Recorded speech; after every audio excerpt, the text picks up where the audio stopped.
Hey everyone, Ryan Sprague here, host of Somewhere in the Skies. If you've ever thought about supporting us, we have great 2 easy options for you right now. If you listen to the show on Apple Podcasts, you can click the subscribe button at the top of your Apple feed. Or you can join our Patreon at patreon.com/somewhereskies. Both of these options give you the same benefits. Early access to the main show, bonus episodes and content, and priority to ask our guests your listener questions. So, to help support Somewhere in the Skies, click that subscribe button on Apple or visit patreon.com/somewhereskies. Thank you so much for your support and keep looking up.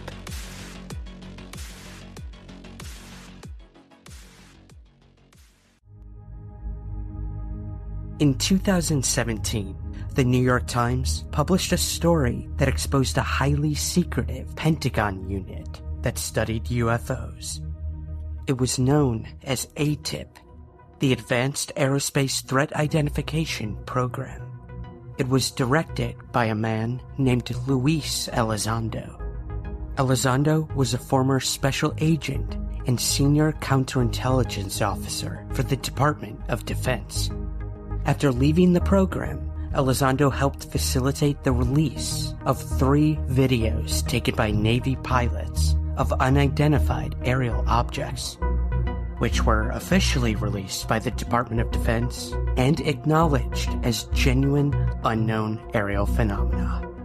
One of those cases Elizondo investigated while in the Pentagon, and one of the videos he would subsequently help release was from an event known as the Nimitz UFO incident. For several days in November of 2004, a Navy missile cruiser sailing around 100 miles off the coast of Southern California detected strange radar signals emanating from an object in the sky. The signals were erratic and didn't seem to match those given off by known aircraft. The Navy then deployed fighter jets to catch a closer glimpse, and one succeeded in recording a video of what is now known as the Tic Tac UFO. Countless officers witnessed the UFO activity that day, and one of those witnesses was Chief Petty Officer and Chief Master at Arms, Sean Cahill.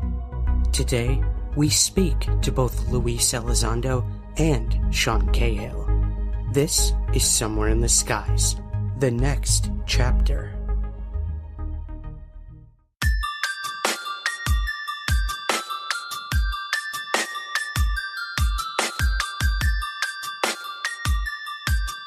This is Somewhere in the Skies with Ryan Sprague.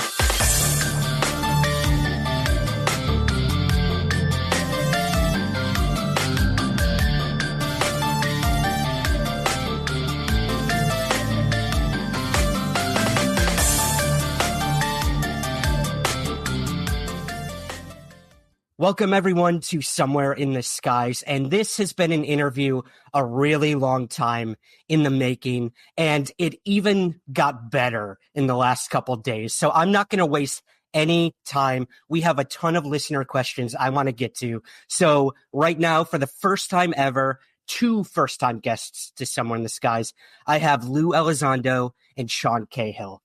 Gentlemen, thank you so much for joining me today. Morning, Ryan. Hey, Ryan, thanks a lot. Appreciate the opportunity. Well, let's not waste any time, guys. I mean, the fact that you're in a room together, that's going to be a very obvious question that I think a lot of listeners are going to want to know. We will get there, but let's go right into it. I don't want to assume that all my viewers and listeners know who all my guests are. So if each of you could just give like a brief rundown of who you are, what you do. Lou, would you mind starting with your military background and how you got involved with the AATIP? Yeah, obviously had a long career with the United States government, primarily in the world of national security. Spent a little time in uniform in the United States Army, and then was kind of pulled away and recruited into some special activities.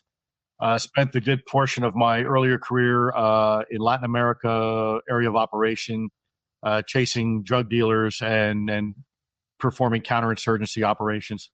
And then kind kind of moved around a little bit, and after 9/11 was focused primarily on counterterrorism operations and counterespionage. I was a trained special agent, counterintelligence special agent. Worked a lot of joint investigations with a lot of great folks and a lot of great organizations. And in 2008, I was asked to be based upon my counterintelligence skills, be part of a program that at the time wasn't very well known at all. It was called the Advanced Aerospace Threat Identification Program, which now I guess more people are familiar with as AATIP. And in 2010, I was responsible. I took over that program. Let me caveat when I say took over it, we had some tremendous fine men and women working that program. And if anybody's ever worked with me before, they know I run a very flat organization. Because I was the most senior guy, I was obviously the guy in charge, but it was really a team effort. And I want to make sure that's clear. I think a lot of people think that, you sit in a big chair and you just direct traffic. That's not at all how this worked. We were a team from the beginning, and to the day I resigned my position in 2017 out of protest. It was a very difficult decision for me. I was working for the time for Secretary Jim Mattis, who was, in my opinion, and still is, a war hero. This is an individual I had the honor and privilege to serve with in combat. And, I was part of a bureaucracy that wouldn't allow me to report certain information up to the top brass. And as a result, I subsequently resigned in 2017. And then from then on, I've been engaged in this effort in a quasi-private role as a private citizen. Unfortunately, I still have my security clearance, so I have to be careful what I say. Obviously, I can't discuss anything classified, but in a nutshell, there you go. That's kind of who I am. I'm also a Gemini, and I like long walks on the beach. And favorite color? Black. I knew it. I knew it. All right, Sean, give it to us, brother. I know you guys met, and you were both obviously on Unidentified on the History Channel, and you guys got to go to Guadalupe Island. But give us the precursor to all of that, your time in the Navy and what you were involved in 2004, if you don't mind. Sure. As it stands right now, I've been retired for about 5 years from the United States Navy. I retired as a Chief Master at Arms.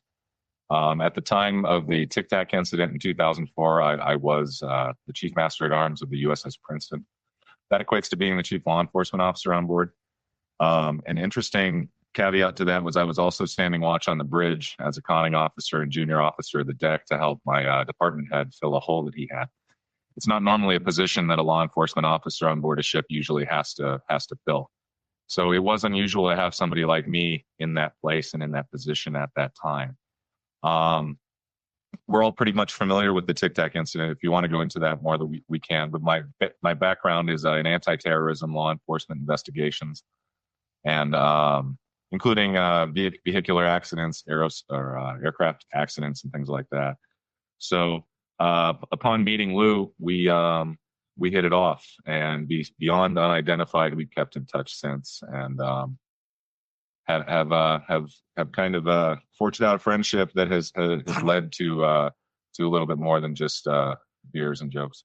I think it's important that when people understand, kind of how we got together, it's not uncommon that people with military and or law enforcement experience, you tend to gravitate towards each other because of the common experiences you share throughout your career. And, right. In some cases it can be a little bit isolating because, there's not a whole lot of people that you can talk to about those type of things.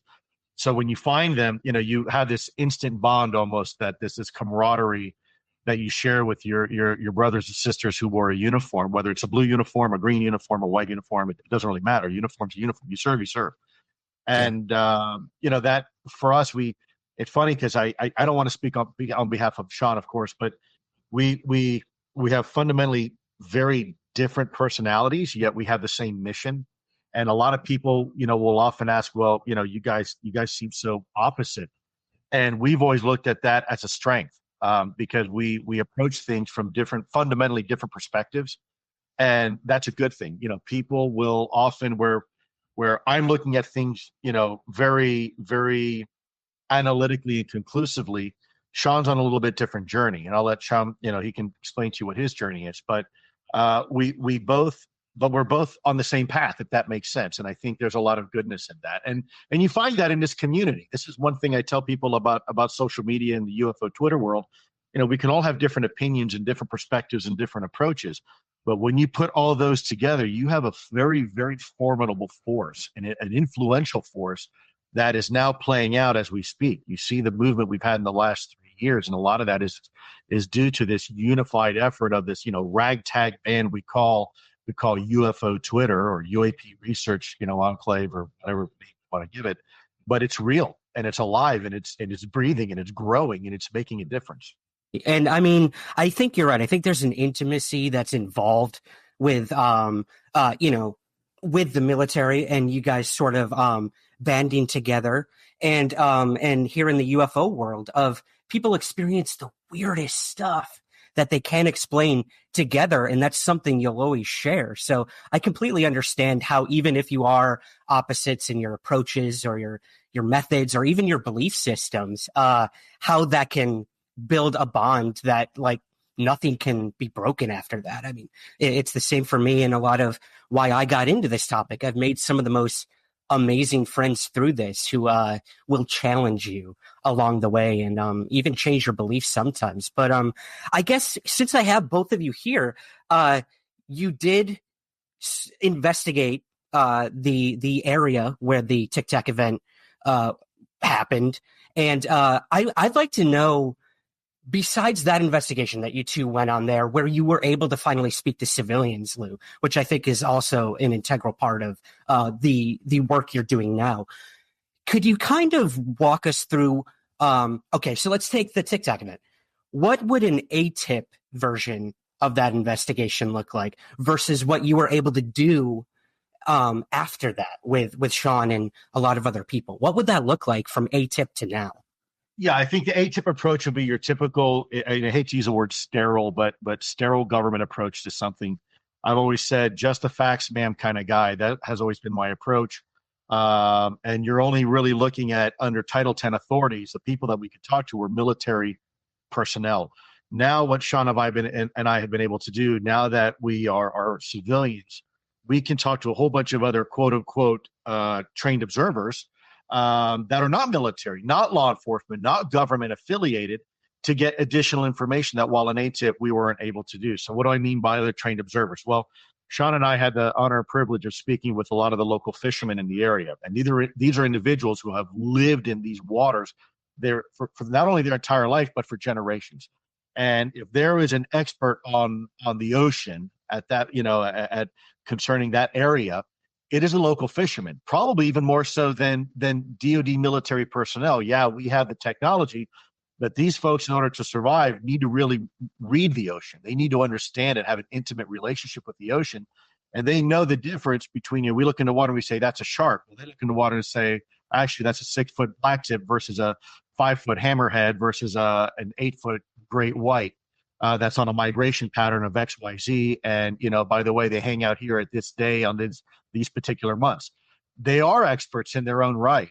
They have to for survival. They have to understand, how the fishing migration works and other boats on the ocean and whatnot. So when you get a chance to talk to these individuals and they're describing to you the same thing that are being described by trained military personnel, but they're describing it from a perspective of, as a fisherman, as somebody who knows the waters, you get another perspective that you don't necessarily get when you're talking to, let's say, a Navy petty chief or someone like that. It's not necessarily better or worse.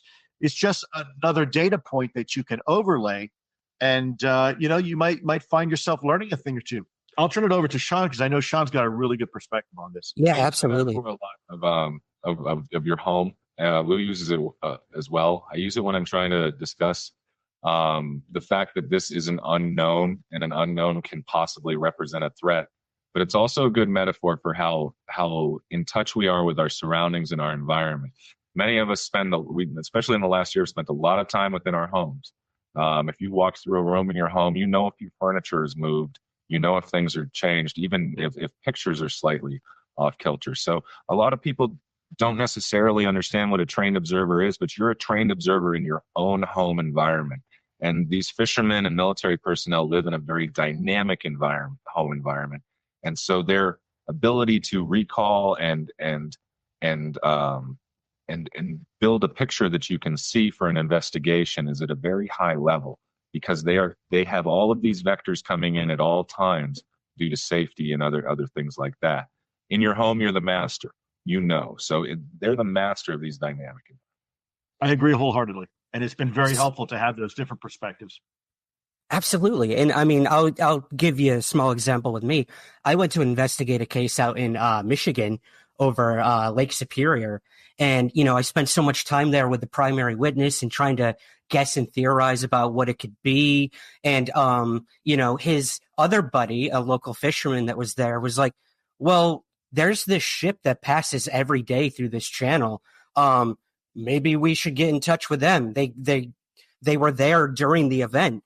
And that never even, came into my mind. Oh my God. Yeah. Like, let's go to the people who that is their home on the water. So, we got in touch with the ship. They observed what the anomaly was, the phenomena, and we took it from there. So I think you guys are right. I think there's it's good to know that the work can continue after the official investigation by the government.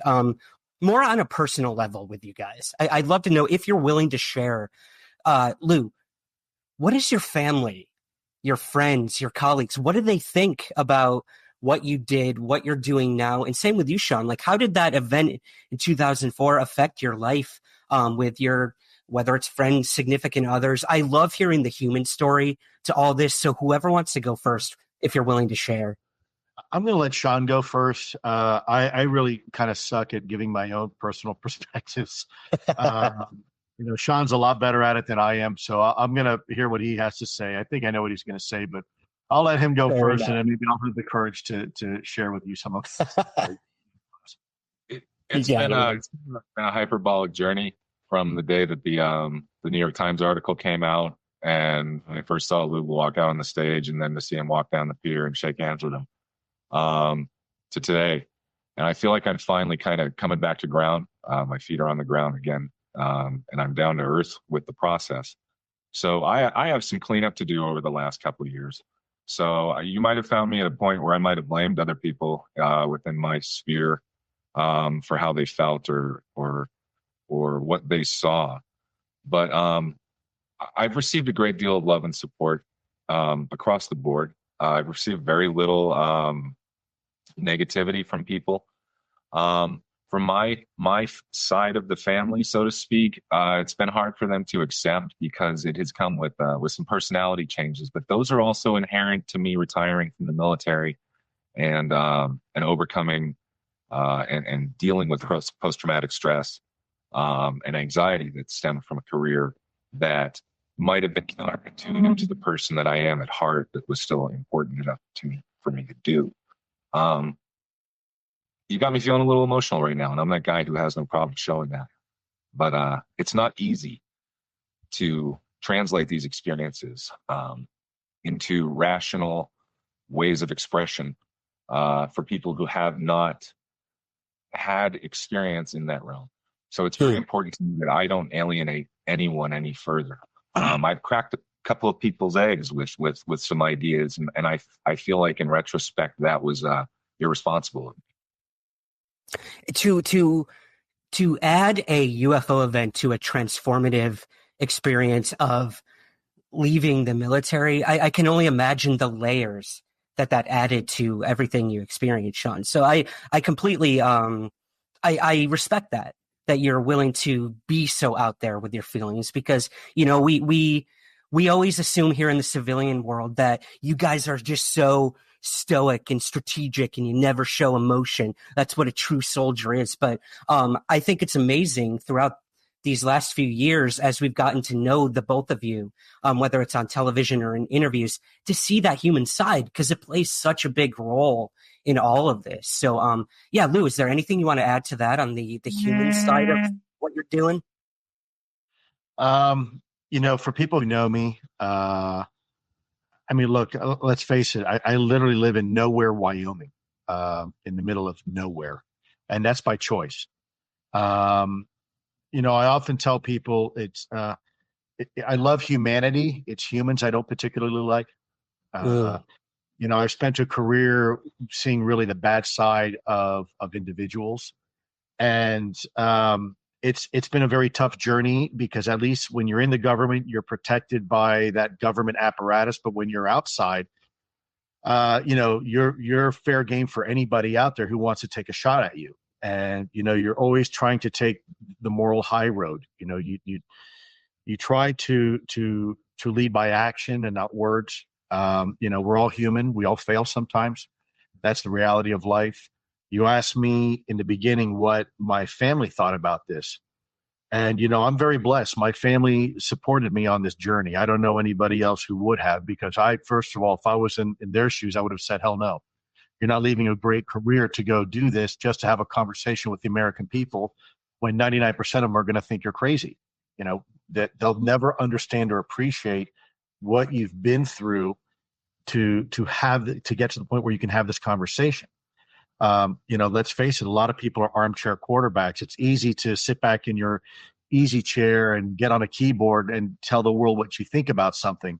It's another thing to put your keyboard down, stand up, get your ass off the couch, and actually do something about it. And, you know, risk everything. Everything that you've ever worked for, your credibility, your reputation, your retirement, your clearance. I mean, I'm not saying there's other people that wouldn't do it, because a lot of people did do it, just like Sean and others. So I just would tell people up front that, you know, if you think it's easy, it's not easy. There's a lot of things I would recommend you get involved with that are a lot easier than this. I guess that'd be my perspective. Yeah.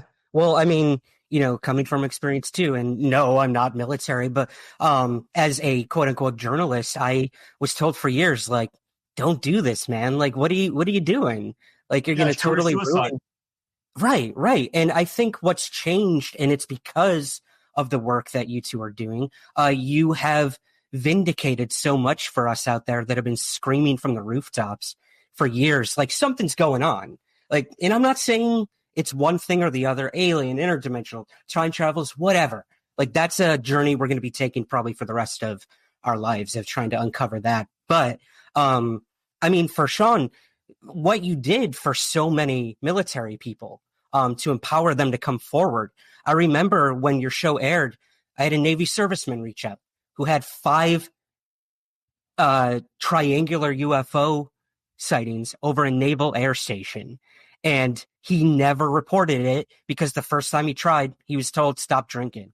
And dude, I mean, that was it for me. The minute that guy came to me and was like, this happened, you're the first person I'm telling, like, you've already made a difference. So I have to commend you guys on that. It's very humbling. I left out something that's very easy to overlook because they're so close to me. My wife and my children have always been, they've lifted me up. They've supported me. They support me right now. And that made it easy for me. So I don't want to gloss over that.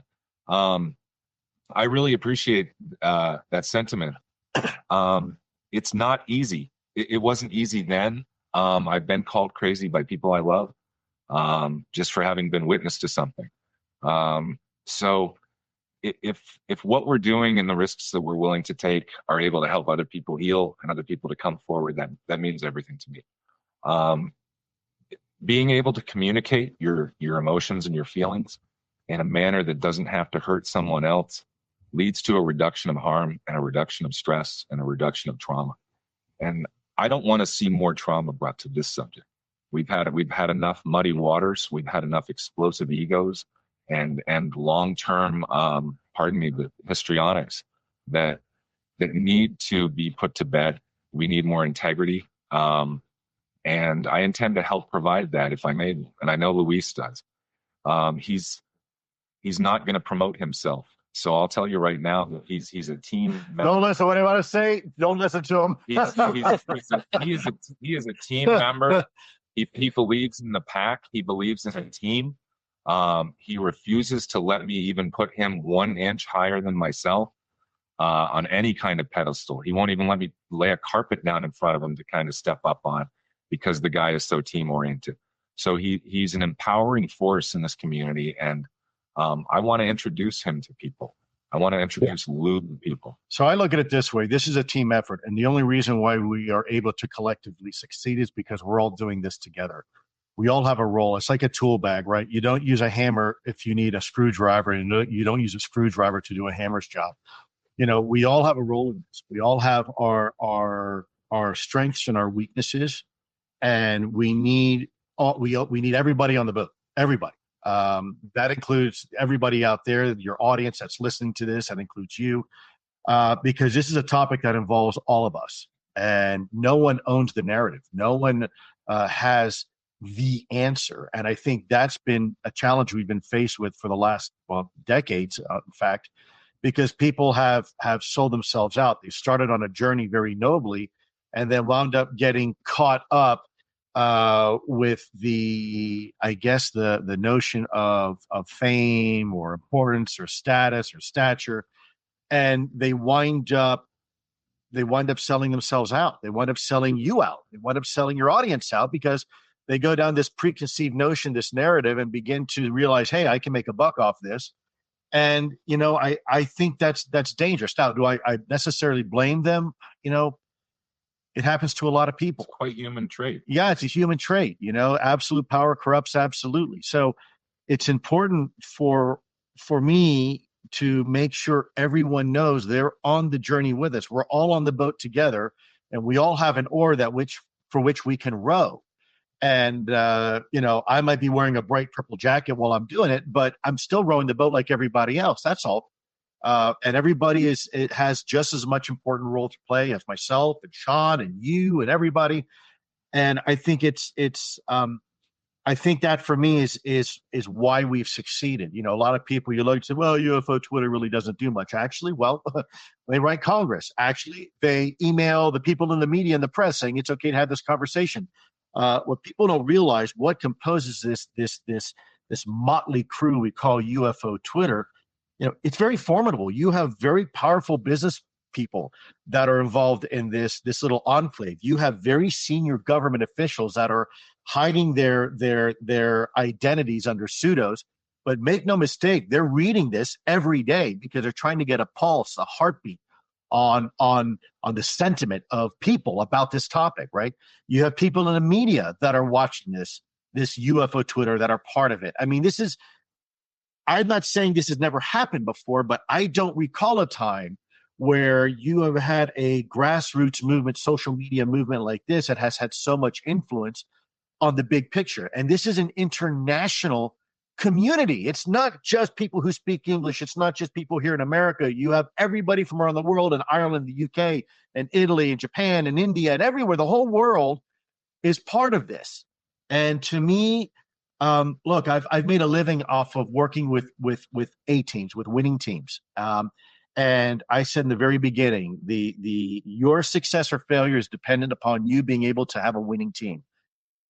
Man, we've got the dream team. That's exactly what we've got on our hands, and it's making a big difference. Right. Well, hey, I think you either just, Lou and Sean, you just boosted a lot of egos, or you got a lot of people paranoid. Either one, I think. Ryan, I got to tell you, based on interacting with these folks a lot, I think we just empowered a lot of hearts, because I'm going to give them that.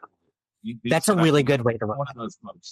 These people that we're dealing with have integrity. Our community, they're not looking to go back where we were. They're looking to go ahead to where we want to be together. Right. Absolutely. I couldn't agree more. Well, you did mention teamwork. I have never received this many listener questions as when I announced that, Lou, you were going to be on, and Sean. So I'd love to run through some of these with you guys, if you don't mind. And this comes from a community of very guarded people who have been, had their hearts broken so many times in this field for so long. So some of these might be a lot more brutal than my forgiving approach to interviews. So Lou, you said, ask me anything, brother. So let's just go down the list here. Rob on Twitter asked, Lou, did you leave TTSA on good terms? And do you still believe in their mission? And do you plan on still collaborating with these guys? What can you tell us in that sector of all this? TTSA and I remain really good friends. You've got some incredible people there, but let's not forget, Hal Puthoff and Tom and Jim and all these other folks really helped the conversation start. And they really, I believe they have their hearts in the right place. But my expertise, I've never been an entertainment guy. I believe in what we call infotainment, which is if you can provide information in an entertaining way, but it's factual, I'm great with that, and I'd like to be helpful in that endeavor. But pure entertainment, which by the way brings a lot of good revenue to companies, right? Let's face it. If you've got a bunch of investors and you owe them a return on investment, you have to find those business practices that return, money back to the investors. And entertainment is one of those areas where you can make pretty sizable profit if you do it right. And so, without speaking for TTSA has never made it a secret that they are focusing on the entertainment. You can look at their intellectual property and realize that they're heavy in that area, and that's not a bad thing because it helps socialize a conversation. That's just not my area of expertise. My contributions, allow me. I think we've accomplished our goal, like we did with History Channel. That the decision not to continue with the History Channel was a joint decision by all of us. We weren't canceled. A lot of people think, "Oh, you guys were canceled." Actually, we weren't. The show actually did pretty well. But we had accomplished our goal with that particular venue. And the same thing with TTSA. Look, the battlefield is constantly evolving, and you constantly have to lift and shift your assets on the battlefield in order to achieve the mission. And a battlefield is never static. It's always a dynamic situation, and you have to be able to react to the battle space. I mean, this is the world I come from. It's like any other military or intelligence campaign. And of course, people are going to read into that and say, see, I told you it's a campaign. Please don't read too much what I'm saying. What I'm saying is that this has to be a well choreographed, well coordinated effort. And if you get too comfortable sitting on your laurels, then you may fail in the mission. And I don't ever want to fail in this mission. It's too important. And so I've decided to take some of I still talk to those guys. I love my friends at TTSA. We actually talk all the time, and I still help them out. Of course I will. I love these guys and gals that are in the organization. And I think they're going to do a lot of good. I think they can do a lot. They have done a lot of good. They can do a lot of good, and they will do a lot of good. But I think my skill sets are just better used in a different capacity. And you have to sometimes you have to divide to conquer, if that makes sense. And you have to take different teams on the battlefield and put them in different places to apply pressure in the right areas. You can't just, what like the British learned a long time ago, you can't just march your entire army in rank and file and, expect to win a battle. Battle has evolved over the decades and centuries. So you have to evolve your tactics and develop new strategies as the battlefield is evolving, if that makes sense. Right. And you spiked the ball. I mean, you and Chris Mellon went in guns blazing, and just look at what was accomplished in the past few years from a government side of all this. And of course, like Tom was extremely transparent from the start that a huge part of this was going to be entertainment. So we get that. Like that's DeLong. I mean, I've been a fan of his since I was a kid, so I understand that. You know what? And that equation works. But again, you can't expect a hammer to do a screwdriver's job and vice versa. We're all a tool in this. And Tom is a very specific tool, just like I am, just like Sean is, just like you are, and everybody else, to get the job accomplished. So, that would be my perspective anyways.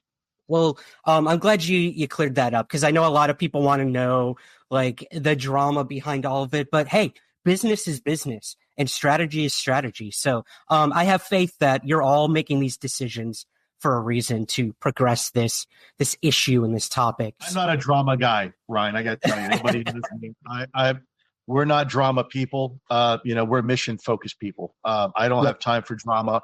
If that's what people are interested in, then they can go tune into something else. But I'm not about artificial drama, manufactured drama. We've got enough challenges on our hands to have to involve ourselves in that he said, she said stuff. Absolutely, brother. No time for it. Well, let's talk about something a little dramatic, and a lot of people want to know this. What are your guys' thoughts on the entire Bob Lazar affair? I didn't think this would come up, but it is. There seems to be a huge disconnect between what this individual has claimed in the past and what AATIP is looking at. And there's such a gray area in between. If the government is looking at FLIR videos of a blurry UFO, and then you have a guy claiming he's worked on reverse engineered technology from extraterrestrials, like, where do these things meet? So yeah, whoever wants to comment on that. That's a good question. I think it's an opportunity for us to really examine what we expect to data mine from history and what we can really triangulate together. I don't know Bob, and I don't know the folks that work with him, and I don't mean to be silly when I say I don't know what happened for Bob. I've always found him to be a very cogent and intelligent individual. He tells an incredibly interesting story that involves a lot of things that I just don't have any experience or enough evidence to bring to bear to it. So for me, it's an anecdotal experience. And that has value, but I can't make the donuts with that. It's just, no offense to Mr. Lazar, but it is a story without a triangulation of evidentiary value. Anything to add to that, Lou? No, ditto. I don't know Mr. Lazar from anybody else. I know tangentially his story, but really at AATIP, we weren't concerned with it because there's nothing we could do with it. We were focused on the here and now. What is it impacting our military operational areas and our equities and our assets in real time? People always say, well, how can you not look at the past information?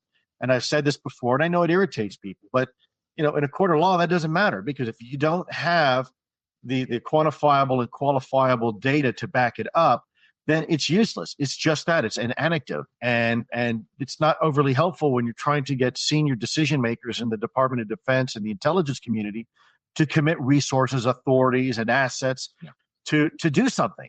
I can't just say, yeah, because he said it. That it's just like me when I came out and people were like, well, who the heck is this guy? He's got no evidence. Well, you have to bring evidence. You have to show the evidence. And in this particular case, I've never seen any evidence. But truth be told, in the government, we were very, very focused on the here and now. So I don't want to disparage anybody. I really don't have an opinion. People say, oh, is it good? Is it bad? I don't have any because I don't have any information. To me, it's no different than someone off the street coming up and saying, hey, Lou, I saw something interesting yesterday. I'll listen. I could riff off 10 ideas for you, but I'm not going to do that. And the reason that I'm not going to is because my imagination based around Mr. Lazar's story, that if I were to do that, that would inform people who don't move their chest and checker pieces too much farther forward and want other people to give them answers. And I don't have answers I don't have other people's answers for them. I agree with that. I agree with Shauna wholeheartedly. Well, here Sarah on Twitter asks, we keep hearing that the general public will have a hard time accepting or understanding the phenomenon when disclosure happens. So from both of your point of views, what are some particular examples of what might upset the public, and why do officials seem to get worried about it?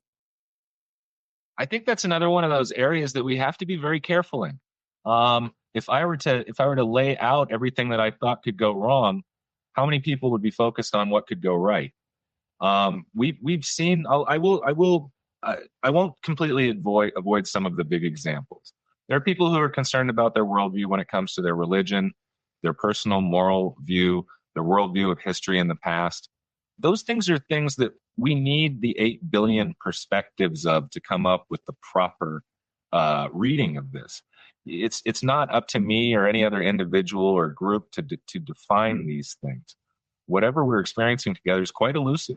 As a whole, this is something that requires more eyes, more study, and as we get closer, possibly to having more consensus together, then I think that we can start coming to some conclusions together. But right now, there are so many rifts, not only within the data, but within the communities of who's willing to speak to whom, who's willing to accept data from whom.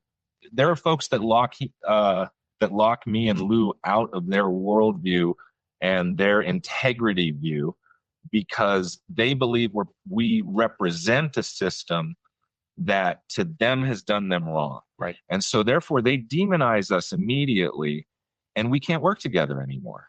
And we have data that I think they desire probably, or observations, and we desire their observations and data so that we can come to a proper conclusion, not a compartmentalized or partisan. I think, I'll echo what Sean said, and I'll also add that you can take any issue du jour, right? Let's take COVID, for example, and this horrible global pandemic we're dealing with. And this is a very serious topic. And even that topic often polarizes people. It doesn't unite people, right? And so we have to be very cautious. If there's anything that I think we're seeing it, people say, is there any information that can scare people or cause a divide? Well, yes, but it can also unite. And we're seeing that. And we have to be very careful because, we're not trying to weave necessarily a threat narrative, but I also don't want to, weave a narrative of a false sense of security.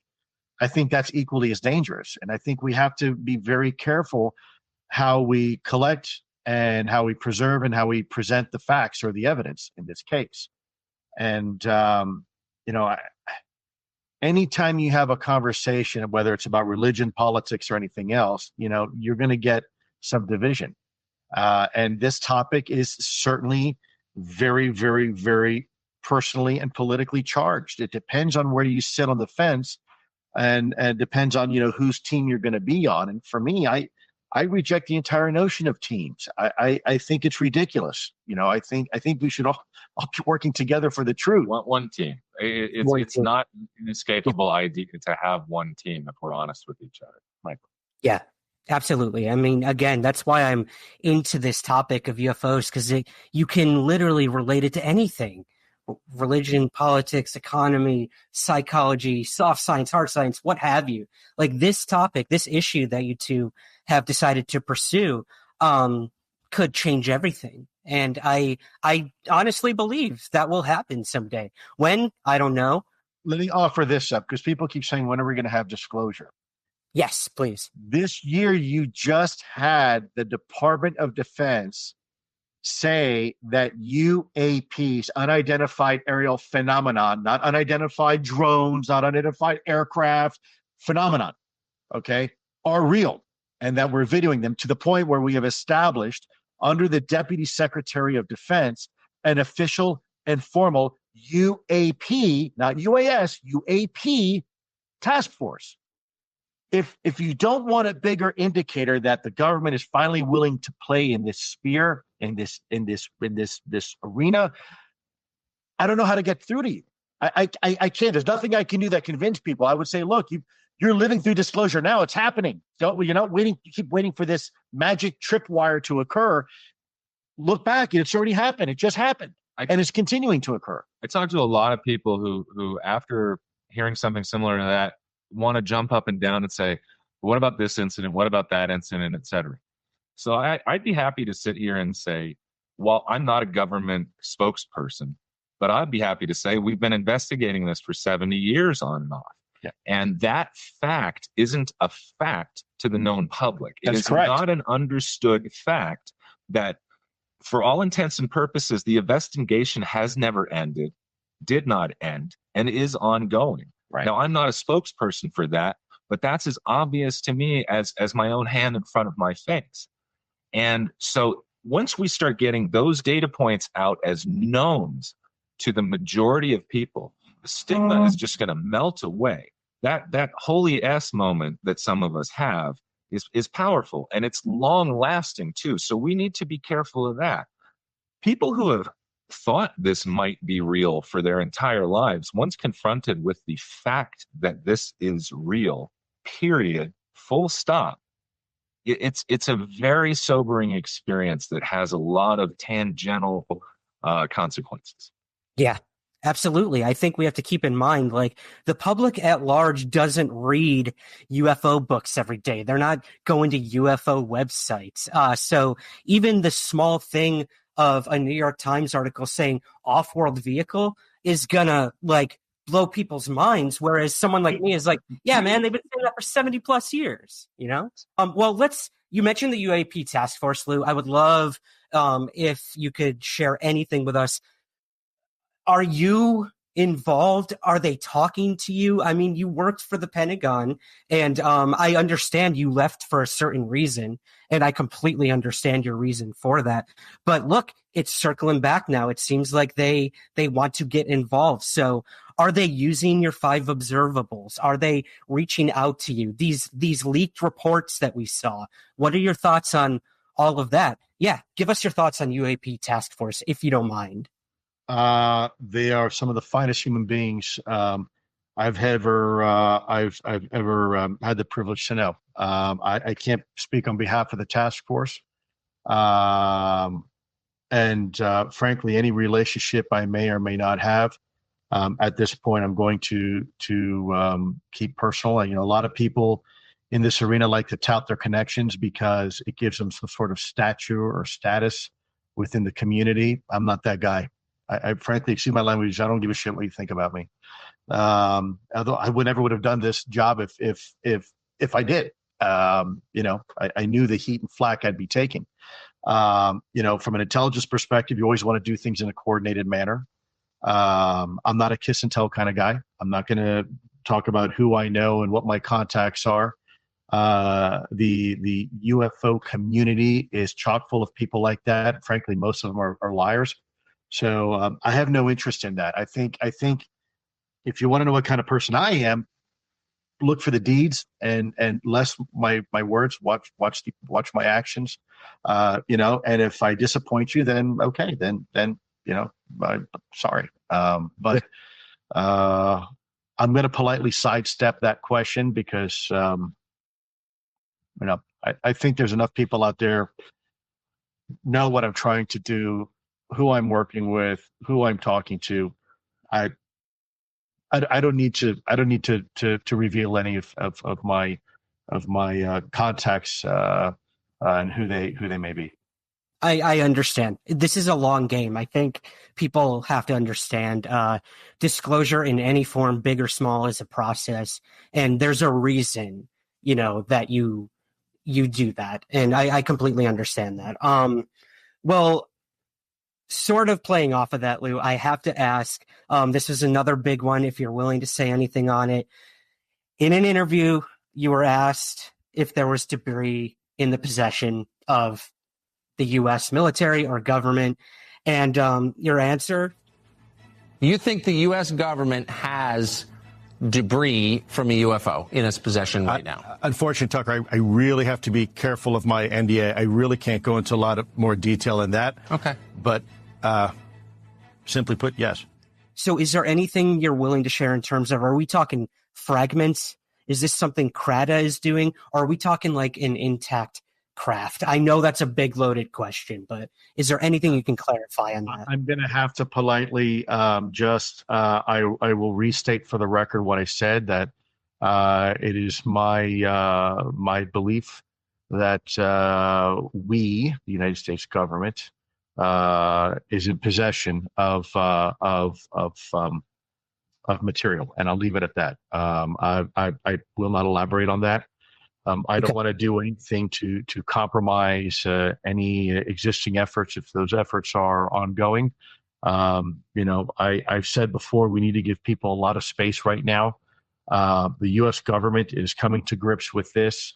They have been cooperating in the disclosure process, I think, a lot more than anybody would have expected in just 3 years. And I think we need to have patience with that. I don't think we need to kick them in the teeth right now. I think we need to put a hand out and a hand on their shoulder and give them a pat on the back and say, hey, good job. I know it's tough, but we appreciate what you're doing. It took a lot of courage for people in the Senate and Congress folks and senior executives in the executive department to all admit that this is real, and to furthermore be proactive and try to figure something out, and even more, have a report to Congress in 180 days. I mean, you think the world is watching? Of course they are. I mean, we got to give them some space, man. Let's give them some room to breathe. Let's stop swarming them and say, okay, look, we know you've got to do something, and we're going to back off a little bit and give you time to try to figure this out. That's my perspective.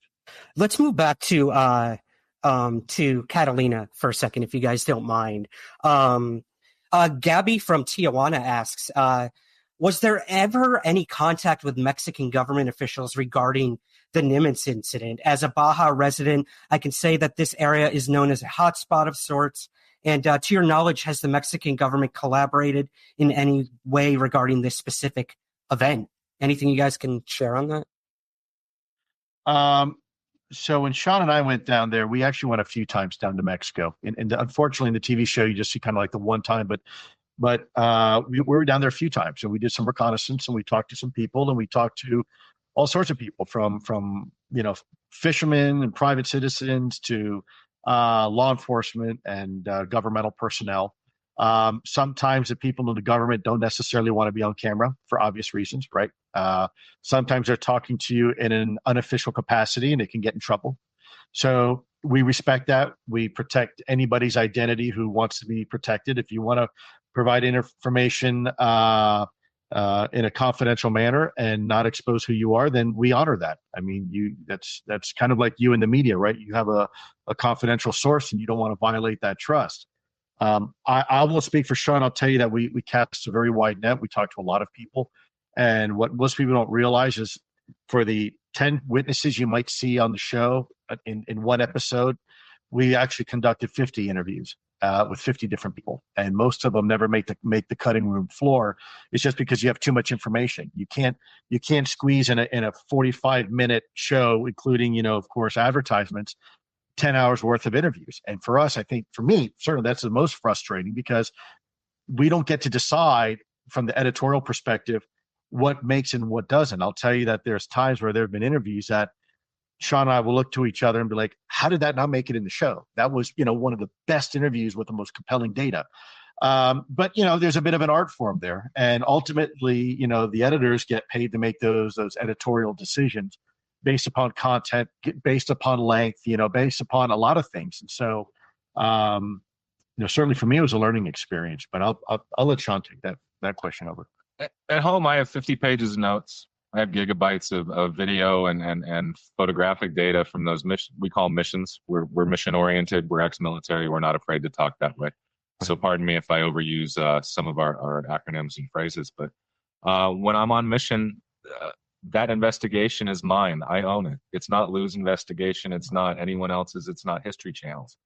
So my investigation, it's, how do I put it? We're not messing around. We're not making a TV show.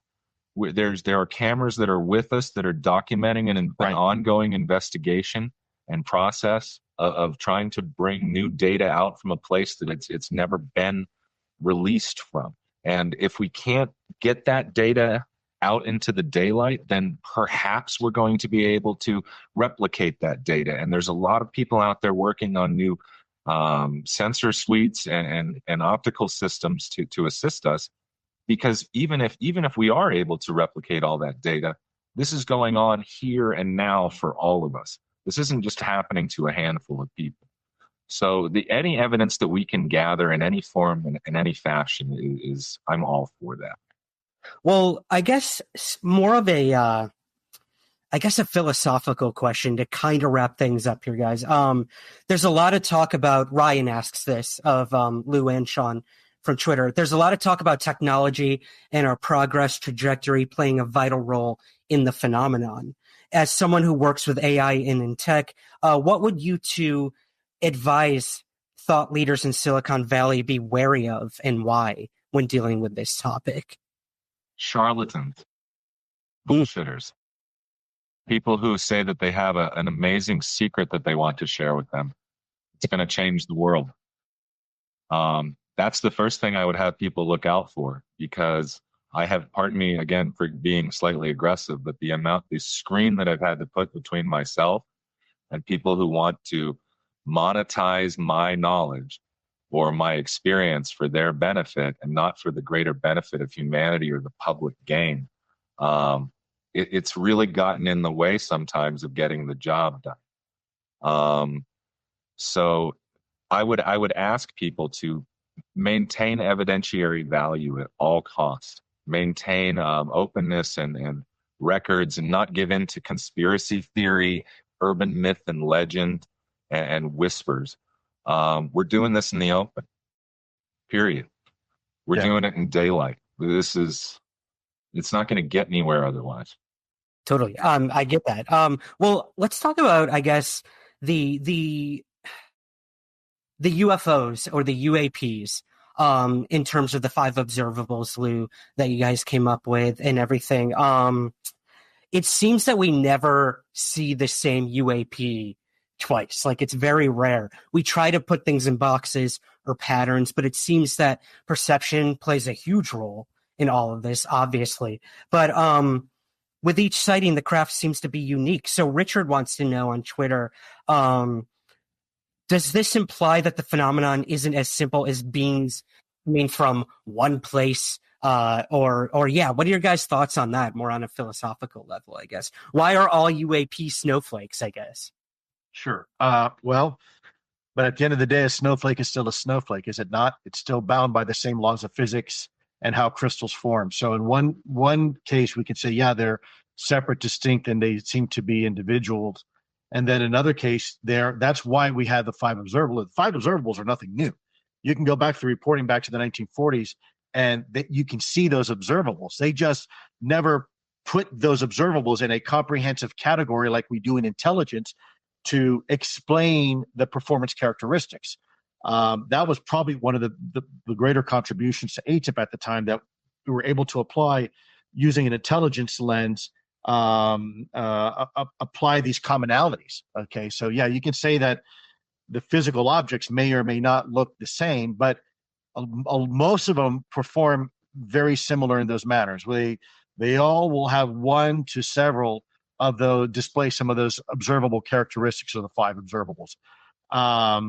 But very few things in life. You can take an airplane and compare that, a biplane, to an F-16. They're both airplanes. They both use the same physics, but they look fundamentally entirely different. They perform differently in some cases. Human beings, we're all human, yet we look different. Sean's a 6'2" good-looking guy, and I'm not. So there are individual characteristics that I think, you can go out on any highway today and look at a car, and you can see a 4x4 pickup truck sitting next to a sports car, and they look fundamentally different. They sound different, yet they still abide by the same physics. They have 4 wheels, and they have tires, and they have alternators, and they have water pumps, and So I don't want to hypothesize too much. There are some theories. I don't think they're mature enough yet to share on a broad audience, because I think more data is necessary. And I'm careful. One thing people notice, I'm very, very careful to not offer my personal thoughts on a lot of things, because I don't ever want people to misconstrue a personal opinion with a fact that we have collected.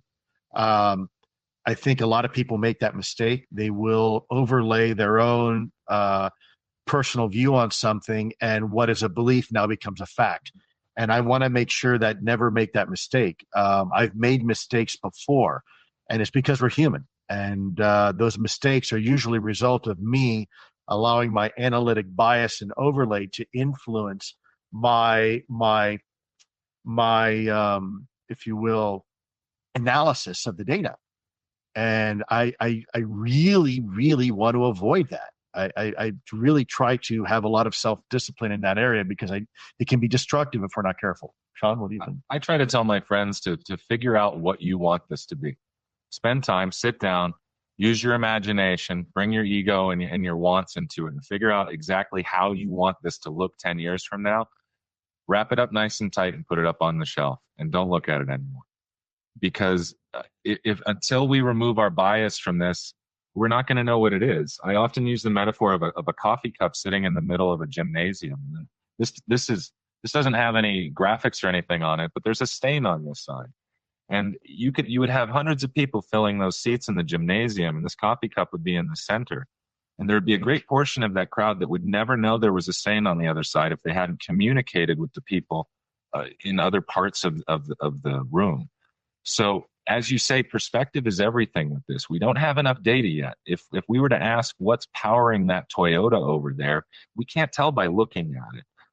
If we ask the motive of the driver of the semi-truck, we're not sure what his motive is. Or even his destination, correct. So I think it's best that we try to take our own experience, ratchet it up a couple of notches, use our imagination and speculate for ourselves. But at the end of the day, don't identify or get tied up with any of this, because it does seem to be a morphic phenomenon that doesn't hold still long enough for you to identify it. And it's not self-identifying as of right now. That's such a good point, man. I think, a lot of us got into this field of study and research for personal reasons. And as much as we'd like to think it's an altruistic journey, that we want the truth for all of humanity. Yeah, of course. There are individuals out there who want that. And I think everyone should have a piece of that out there. But we're all in it because we want to know. We're given this one chance in these bodies or this consciousness or what have you to figure shit out while we're here. So why not, try to find those answers for you? And that might sound selfish, but at the end of the day, like, we are in, all we can control is ourselves in this world. And I believe what you want to believe at the end of the day. And if you're mature enough to not to want too hard, you might get the answers you're looking for. Yeah, absolutely. All right. Well, wrapping things up, gentlemen. Lou, you said in the past you want things to go global with this topic. We do look at it from a very Western perspective, especially here in America. And all my international listeners are always craving that. They're like, yo, we got stuff going on over here that would blow your guys' minds other than Roswell and Chicago O'Hare. So what can you give us in terms of that, guys? What comes next? What's the next chapter in, I guess, each of your individual journeys for all of this? Well, I think it's safe to say that we are well into a good, smooth shift into second gear. Now, a lot of people say, what the heck does that mean? Well, again, I'm a car guy, kind of a gearhead. So it just simply means in a manual transmission, you're going from first gear, start in neutral, you're not going anywhere, to now going into first gear. Well, now I think we're going into second gear. And second gear, first gear was making this conversation palatable from a media perspective, from a governmental perspective, from a civilian perspective, right? And now you've got military eyewitnesses coming out of the woodworks. They've all put their credibility on the line. You've got reporting going to where it needs to go. You have policies being made. You have the establishment of a task force. You have Congress being briefed, government's being briefed, and the government is now finally involved, like the way it should be. And by the way, involved in an open way. So that's huge. Now, second gear is doing exactly what we have done and now taking it to the global stage, going to the world and working in a way where other governments are doing the same. We just saw Japan come online and enter into an intelligence and information sharing agreement with the U.S. government on UAP technology, but there's a lot of other governments that want to do the same. Maybe there is, without giving away too much, maybe there's an international body that would want to sponsor some sort of international endeavor, right, across the planet. And there's only a few of those, if you know what those organizations are, that can pull it off. Because I think this is a global conversation. We've always thought that we've always said that.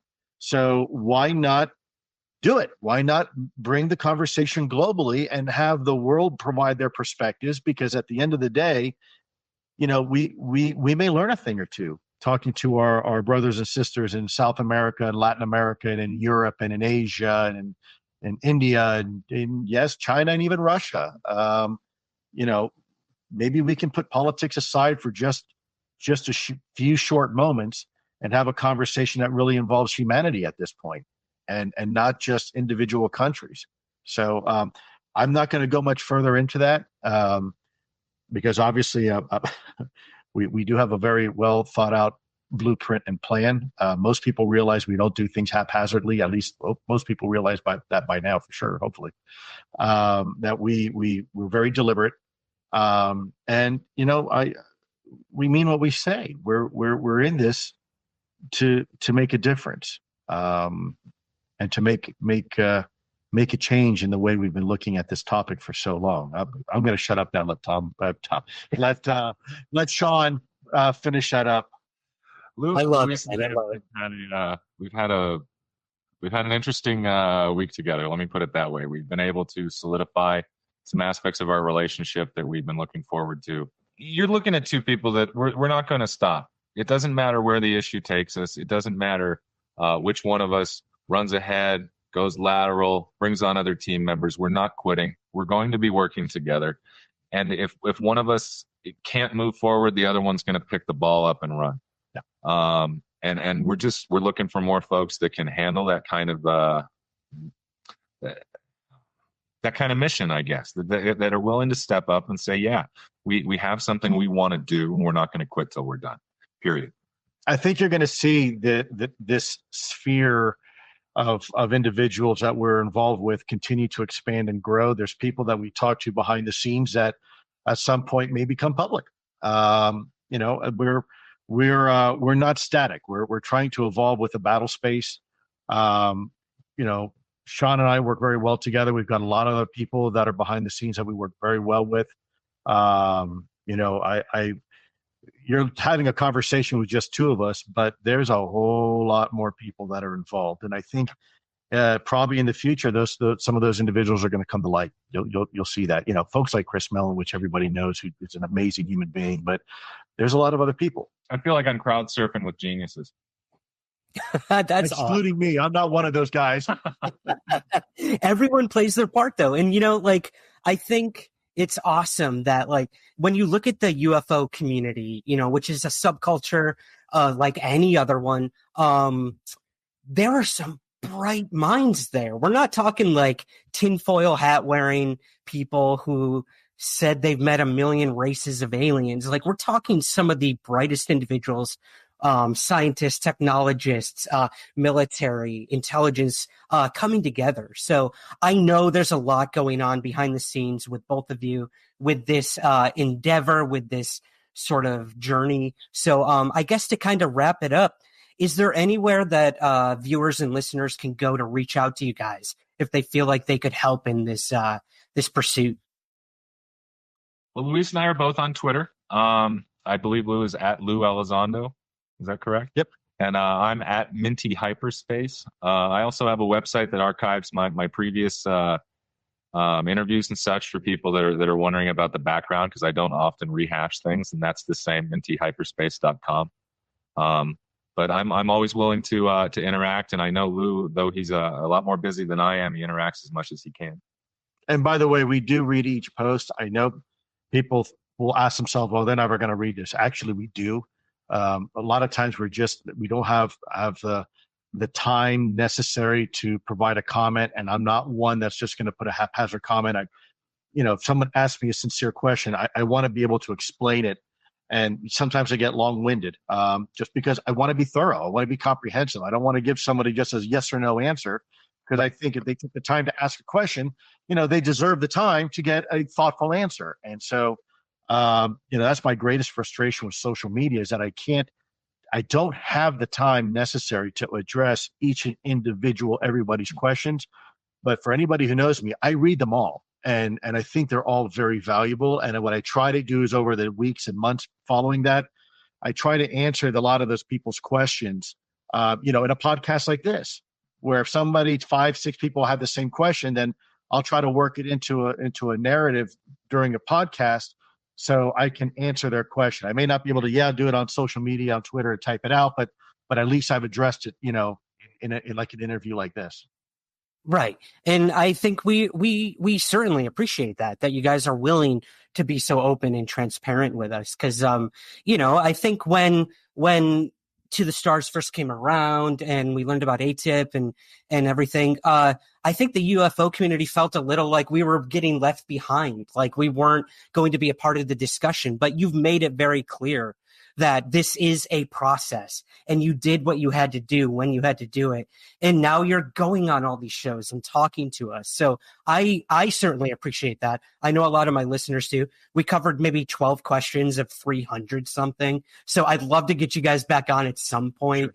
But we really only scratched the surface. But I want to thank you both for your time. I know you're running on fumes at this point, so please go do what you got to do. But just know that I'm in your corner. I'm ready to fight for what you guys are doing. I know there's a lot of people out there that think, Lou, you're just here to disinform. You're working with the intelligence to do this and that. But man, I've never seen that from you. I got a gut feeling your intentions are there, and I can just hear it. I can hear it in the passion that you bring. I mean, dude, if I would be the most hated man on the planet if I were doing this, and it turns out I was some sort of psyop or disinformation operation, I would be the most hated person on the planet. I think my military record speaks for itself. I've never done anything to deceive the American public. We deceived the enemy a lot. That was our job, but we never did that with the American public, and it's a commitment. You don't do that thing, to the American taxpayer. We protect the American taxpayer. We don't hurt them. But hopefully, again, through action, not words, people will begin to realize, I'm not a threat. What I'm a threat to is status quo. That I will tell you, I'm very much a threat to. And that's caused some problems for me in the past, especially with the U.S. government. No, I don't think the community has anything to worry about me. But then again, they got to decide for themselves. I'll address the elephant in the room. The day I met Lou, as soon as we got our microphone packs off, the first thing I said to him was, "Tell me we're the good guys. Are we the good guys?" And I was very serious about finding out that this was not someone else coming out of government with a couple of details that they were going to try to pad their purse with. And I put Lou through hell proving that to me. That's my perspective. But he at no point did his integrity ever waver. So I'm fully committed to this effort. For me, it starts with my friendship with him, but that's a stepping off point for me to commit myself to something for the remainder of my life, frankly. Well, I have to thank both of you guys for taking the risks you have to get us to this point, because I honestly believe this is a turning point for this topic, this issue. Everyone can feel it, and it has a lot to do with what you guys have done. So from the bottom of my heart, for someone who's been doing this since I was 13 years old, thank you. Thank you for what you're doing, what you will continue. Thank you for what you're doing. It's, again, a team effort. We can't do what we do if you're not doing what you do, and you can't do what you do if your audience doesn't do what they do. So, again, this is really a team effort, and thank you for everything, and thank you for your time today.